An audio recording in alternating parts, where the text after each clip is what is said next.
Pridajte sa ku nám a prebádajte s nami dve krásne krajiny počas jedného zájazdu. Korfu a Albánsko. Pôjdeme medzi krížom a polmesiacom. Ostrov Korfu s jeho smaragdovým morom je jedným z pokladov Grécka. Nájdeme tu pravoslávne kostoly a pokojnú atmosféru. Vydáme sa do hlavného mesta Kerkira, kde sa poprechádzame v romantických uličkách.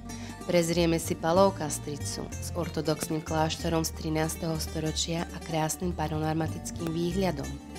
V našom štvorhviezdičkom hoteli na Korfu si užijeme klasickú dovolenku, pláž, more a všetko, čo ponúka all inclusive, nekonečnú zásobu alko a nealko nápojov a jedla.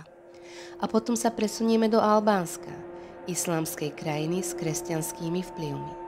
Tu nás čaká úplne odlišná kultúra a mentalita, historické skvosty a prírodné krásy.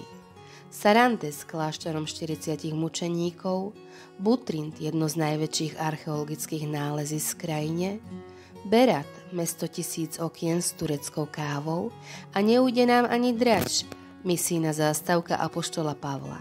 No a na záver celého zájazdu nás čaká opäť kúpanie v mori a oddych na pláži. Pridajte sa ku nám a rezervujte si svoje miesto už teraz.